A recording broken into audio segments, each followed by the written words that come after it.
মুগ্ধ বলল, মেঘের আরও কাছে নিয়ে যাব তোমাকে। হাত বাড়ালে মেঘগুলো লুটিয়ে পড়বে তোমার গায়ে। তিতির কথা শুনে বলল, কোথায়? ও শুনছিলাম নীলগিরিতে নাকি মেঘ ছোঁয়া যায়। সত্যি কি? হুম। তবে সেটা খুব সকালে, 8টা থেকে 9টা পর্যন্ত। কিন্তু আমরা নীলগিরি পৌঁছাতে 12টা থেকে 1টা বেজে যাবে। ও, আমি অবশ্য বলছিলাম রুইলুই পাড়ার কথা। সেটা কোথায়? নামও তো শুনিনি। ওটা একটা মেঘের দেশ, সাজেকের একটা গ্রাম। সাজেক খাগড়াছড়িতে না? না না, খাগড়াছড়ি দিয়ে যেতে হয়, কিন্তু সাজেক রাঙামাটিতে। ও, রাঙামাটিতে হলে খাগড়াছড়ি দিয়ে কেন যেতে হবে? রাঙামাটি দিয়ে কোন রাস্তা এখনও তৈরি হয়নি। ও, কিন্তু ওখানে আপনি আমাকে কি করে নিয়ে যাবেন? প্রশ্নটা শুনে মুগ্ধ কোনো উত্তর খুঁজে পেল না। সত্যি তো, কেন বলে ও কথা? তিতির প্রশ্নটা করে বোকা হয়ে গেল। কিন্তু প্রশ্নটা তো এখন আর ফিরিয়ে নেওয়া যাবে না। মুগ্ধ বলল, না মানে তুমি একবার যখন ট্রাভেলিং শুরু করে দিয়েছ, ট্রাভেলিং ছাড়া তুমি থাকতে পারবে না, তাই?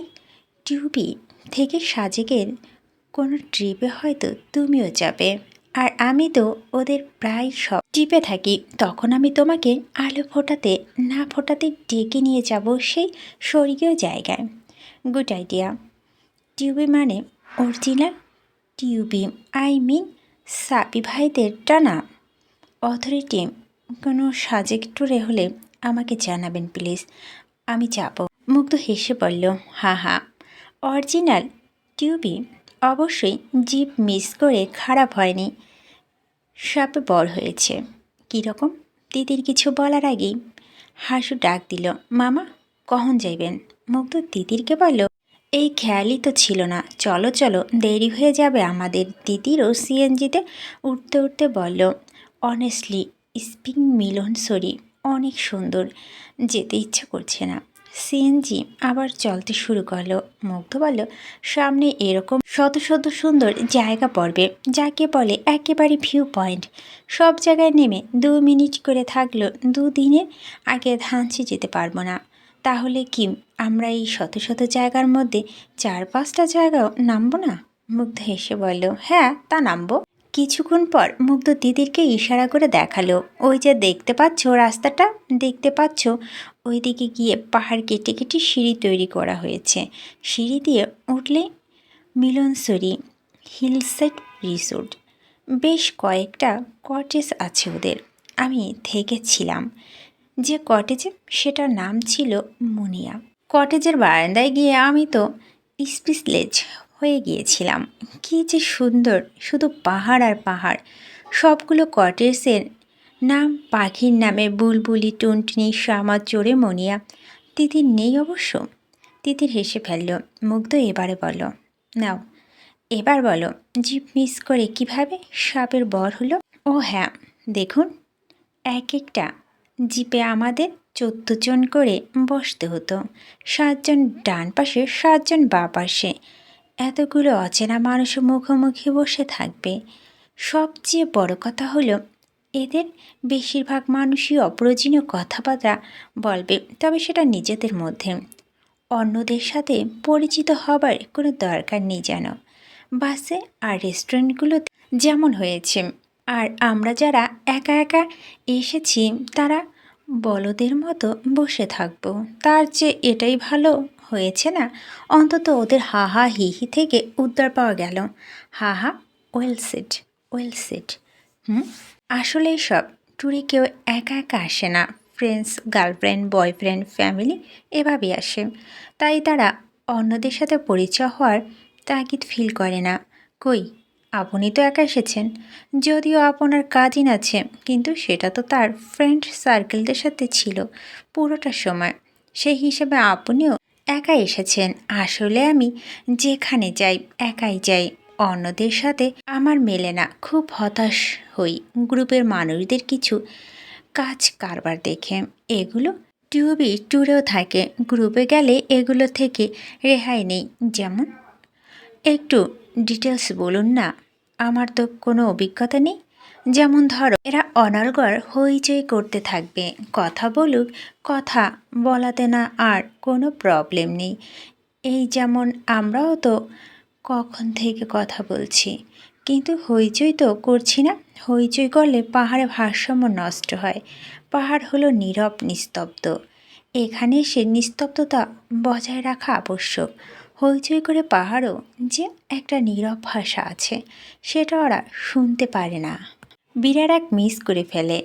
তিতির দেখল মুগ্ধ খুব সিরিয়াসলি কথা বলছেন, তাই ও সিরিয়াসলি বুঝতে চায় ব্যাপারটা। জিজ্ঞেস করল, সত্যি কি পাহাড়ের কোনো ভাষা আছে? আপনি বুঝতে পারেন সে ভাষা? শুধু আমি কেন, তুমিও বুঝতে পারবে। কোনো এক পাহাড় চূড়ায় দাঁড়িয়ে কান পেতে শুনে দেখো তারা কি বলতে চায়। আমার মনে হয় তুমি বুঝতে পারবে। তিতির ট্রাই করবে। যদি সত্যি পাহাড়ের কোনো ভাষা থেকে থাকে তবে এরা বুঝতে চায় তিতির। তারপর মুগ্ধর দিকে তাকিয়ে বলল, তারপর হতাশার বাকি কারণগুলো বলুন। সেকেন্ড কারণ হলো ছবি। যে কোনো জায়গায় গেলে তার স্মৃতি রাখার জন্য ছবি তোলে মানুষ। খুব ভালো কথা, কিন্তু আজকাল দেখি যাওয়ার পরেই শুরু হয়ে যায় ফটো সেশন পর্ব। যতক্ষণ সময় থাকবে ততক্ষণই ছবি তুলতে থাকবে, এই পোচে সেই পোচে। আমি অবাক হয়ে যাই, অ্যান্ড তাদের জন্য আমি ডিস্টার্ব ফিল করি। আমার পাহাড়ের সাথে প্রেমের ওরা বিঘ্ন ঘটায়। আমার মোবাইলে দেখো, আমি যত জায়গায় গিয়েছি তার সব জায়গায় দু একটা ছবি পাবে, কিন্তু আমার নিজের কোনো ছবি পাবে না। আরে ভাই, ছবি তো ঢাকায় বসে তোলা যায়। তিতিরের হঠাৎ খেয়াল হতেই বলল, আরে আমিও তো সারাদিন ছবি তুলতে থাকি, কিন্তু বান্দরবনে আসার পর থেকে একটা ছবিও তুলিনি। এত সৌন্দর্য দেখে সব ভুলে গেছি, মনে পড়েনি ছবি তোলার কথা। কারণ তুমি প্রকৃত ট্রাভেলার আর ওরা ট্যুরিস্ট। আমি না ট্রাভেলার আর ট্যুরিস্টের ডিফারেন্সটা বুঝি না। আচ্ছা বুঝিয়ে বলছি। ট্যুরিস্টরা কোথাও যাওয়ার আগে 2 থেকে 3 মাস ধরে প্ল্যান করে, টাকা জমায়, রুম বুক করে, বিলাসবহুল হোটেলে থাকতে চায়, ভালো খেতে চায়। যেখানে যাওয়া রাস্তা ভালো, সুযোগ সুবিধা ভালো, সেখানে যায়। যেখানে যাবে সেখানে ব্যাকগ্রাউন্ডে রেখে ছবি তুলে তুলে পুরো সময়টা ব্যয় করবে। ছবির সংখ্যা হবে অগণিত। আর স্পেশালি চিপসের প্যাকেট, কলার খোসা, পানির বোতল ইত্যাদি ভ্রমণের স্থানে ফেলে আসবে। তিতির হেসে বলল, ও আর ট্রাভেলাররা হলো মন চাইল কোথাও যেতে, ইনস্ট্যান্ট পকেট হাতড়ে দেখবে তার কাছে কত টাকা আছে। যদি ভালো টাকা পয়সা থাকে তাহলে যেখানে মন চায় চলে যেতে পারবে। কিন্তু যদি কম টাকা পয়সা পায়, যেমন ধর 4,000 টাকা পায়, তাহলে চলে যাবে সেন্ট মার্টিনস। যদি 3,000 টাকা পায় তাহলে ছোটখাটো পাহাড়ে চলে যাবে। 2,000 পেলে যাবে কক্সবাজার। আর যদি 1,000 পায় তাহলে সিলেট তো আছেই। মানে সিলেট কিভাবে 1,000-এ যাওয়া যাবে? আসলে সিলেটের জন্য 1,000 অনেক বেশি। ট্রেনে করে চলে যাবে, ইকোনমি ক্লাসে চড়ে বা স্ট্যান্ডিং টিকেটে। 30 টাকার রুমে থাকবে, 10 টাকার ভাত, 10 টাকার সবজি, 10 টাকার ডাল, মোট 30 টাকায় খাওয়া কমপ্লিট। তাছাড়া সিলেটে মাংস ভাতও খাওয়া যায় 70-80 টাকায়। সিরিয়াসলি, আপনি মজা করছেন না তো? মজা কেন করব, ইটস ট্রু। খাওয়াটা না হয় বুঝলাম, কিন্তু 30 টাকায় থাকা যায় কিভাবে? ফ্লোরিং করে নাকি ডরমিটরি সিস্টেমে? পুরো একটা রুম ভাড়া 30 টাকা। রুমে টিভিও আছে। প্রবলেম একটাই, একটু রিস্কি। মেয়েদের জন্য। ওহ আমাদের দেশের সব সুবিধা তো ছেলেদের জন্যই। মেয়েরা তোমার মতো সাহসী হলে মেয়েদের আর কোন প্রবলেম থাকবে না। মেয়েদের প্রবলেমের শেষ নেই কোনো। শুধু সাহস দিয়ে কি হবে? তুমি কি মিন করছো ঠিক ধরতে পারছি না। মিন করছি যে মেয়েরা তো বন্দি।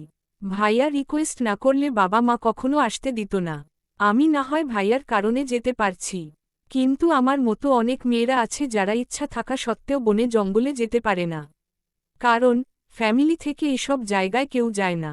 বয়স্করা এত কষ্ট করতে পারবে না তাই।